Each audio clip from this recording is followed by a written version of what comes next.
છે તેમાં કોન્ટ્રાક્ટમાં અધિકારીઓ એમના માનીતા એજન્સીને જે કોન્ટ્રાક્ટ આપે છે અને હવે એવું બી લખ્યું છે, એમાં ઉલ્લેખ કર્યું છે કે નેતાઓને જનતાની સેવાના બદલે કોન્ટ્રાક્ટના કામોમાં વધુ રસ છે. એ બાબતે તમે શું કહેશો?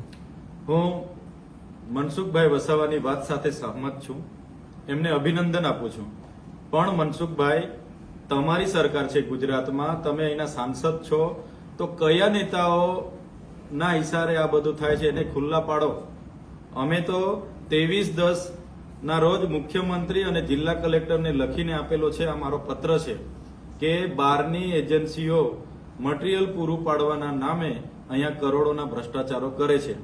એટલે મનસુખભાઈ જે પત્ર લખ્યો છે, મોડે મોડે મનસુખભાઈ જાગેલા છે ત્યારે અભિનંદન આપું છું. પણ એ તમારા જ નેતાઓ છે, તમારા સંગઠનના માણસો અહીંયા ખૂબ મોટો ભ્રષ્ટાચાર કરી રહ્યા છે, તો એમને પણ ખુલ્લા પાડે મનસુખભાઈ, એવી એમને હું વિનંતી કરું છું. આજે અમારા ડેડિયાપાડા વિસ્તારના સરપંચોએ આવેદનપત્ર આપ્યું, એમાં બધાએ સહી સિક્કા કર્યા છે કે અમને બહારની એજન્સી નથી જોઈતી, અમે જાતે જ એજન્સી તરીકે અમલીકરણ સંસ્થા તરીકે પાત્રતા ધરાવીએ છીએ, જીએસટી નંબરો તમામ પંચાયતો પર છે, તો કેમ પંચાયતોને ડાયરેક્ટ એજન્સી તરીકે કામ આપવામાં નથી આવતું? કેમ બહારની એજન્સીઓને અહીંયા લાવવામાં આવે છે? અને કોણ લાવે છે? ભાજપના ચૂંટાયેલા પદાધિકારીઓ લાવે છે, ભાજપના સંગઠનના લોકો લાવે છે, કે કોણ લાવે છે? એ પ્રશ્ન અહીં ઉપસ્થિત થાય છે. અને સંગઠનના લોકો અહીંયા બહારની એજન્સી લાવીને કરોડોના ભ્રષ્ટાચારો કરે છે. સાથે સાથે અમારે આ જિલ્લા સંકલનમાં મનરેગામાં મેં પૂછ્યું કે ગયા વખતે ડેડિયાપાડામાં 22 કરોડના બિલો ચૂકવવામાં આવ્યા, વીએમ પટેલ કરીને એજન્સી હતી એને, તો એ બિલો કયા વાઉચરોના આધારે, ક્યાંથી મટીરીયલ નાખ્યું, એની રોયલ્ટી બિલ કાં છે, જીએસટી બિલ કાં છે? કોઈ વહીવટી તંત્ર પર એના બિલ નથી. એમણે કીધું કે એ બિલો અમે એજન્સી પાસે હશે, તો બિલો વગર પેમેન્ટ 22 કરોડનું તમે કઈ રીતના ચૂકવી શકો? આ એ સરકારી અધિકારીનો જવાબ છે.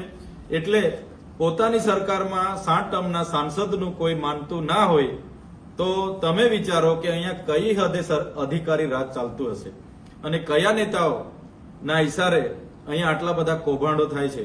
અમે આવનારા દિવસોમાં એ બાબતને લઈને પણ ખૂબ મોટું આંદોલન કરીશું અને કયા નેતાઓ છે એમને પણ અમે ખુલ્લા પાડીશું.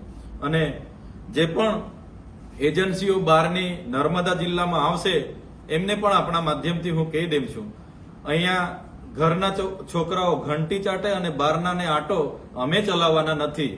લોકલ એજન્સી હશે, મારી ડેડિયાપાડાની કે શાકબારાની, એ કોઈ પણ હશે તો કરવા દઈશું.